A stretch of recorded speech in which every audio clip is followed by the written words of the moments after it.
Hi everyone, this is Phil Travis, Political Science online here at ANU. It's week 6. This week our reading relates to political parties and elections, which are two topics I'm sure that we're all increasingly interested in these days. Our major assignment this week is our second journal entry. So we did our first journal entry about a week ago. I'm going to get those graded soon, so you can see my feedback, so you'll have that before you complete this next edition of the journal. So for the journal, we are basically writing a 1 to 1.5 page report that relates to our analysis of 2 or 3 opinion news articles that you might find. I'm looking for you to pull out the various argumentative tricks that are used by media writers, I guess I should say, quite commonly. These are tricks like when an author will wish to sway you to his opinion or her opinion. He might say, we've got to oppose such and such deal with such and such country because if we don't, it could be World War III. That usually would be an appeal to fear. It also could be called a false dichotomy, saying you either agree with me or else it's the end of the world. Or it's simply an appeal to fear of a topic. Sometimes you might encounter an author who says something like, this policy runs counter to everything that is true about, the heritage of the United States. And if an author says something like that, then usually what the author's doing is they're using something called a sacred cow, which is basically using some kind of historically symbolic kind of thing relating to your nationhood, typically, though it could be other things, and saying that if you oppose them, then you somehow are violating fundamental principles that we're all supposed to accept. These are overgeneralizations. They're distractions. They're ways of taking a reader away from the actual focus of an author's argument.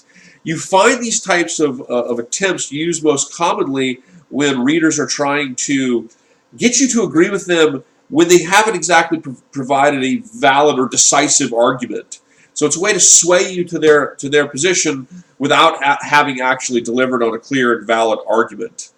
One of the most common that is used is the red herring, which is basically distracting someone from the actual argument. A red herring is like saying you're opposed to one thing and then refuting the other and saying that proves your point. Which actually you'll find people almost like in conversation, you'll find people that just tend to do that. And sometimes we have to stop and say, okay, well, is this a valid argument here? Are we talking about this or are we talking about that? So watch my little film. It is definitely not a film. Watch my little presentation on the argumentative tricks if you haven't already. Make sure you study the terms that we have laid out there. You can also do a little research on your own and then find some good news articles where you see authors using these and write an essay, 1 to 1.5 pages that pulls out the different examples. Hopefully over time this will really change the way we read news. How to find good articles? Go to Google and search for hot button topics and pick the ones that you can find some that say opinion next to the title, but pick the ones that seem like they're maybe doing those things. So if you're interested in foreign policy, you type in something like U.S.-Iran nukes or something like that in Google, and you'll probably find a series of articles. And you might find some articles that say something like, in the title, something like War with Iran Inevitable, ? Things like that. Those are tips to find articles that do this.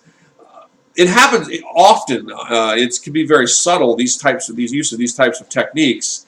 And it's not that every time they're used, it's inappropriate either.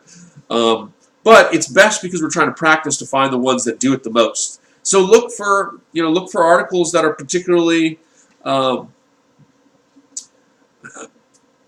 should we say it?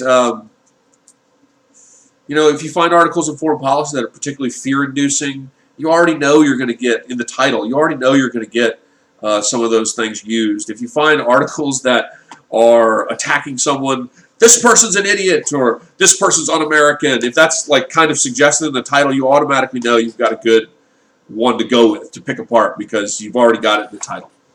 Okay, guys, I hope that's clear, and I look forward to seeing everybody's entries. Let's have a great week, and don't forget we're reading about political parties and elections. All right, guys.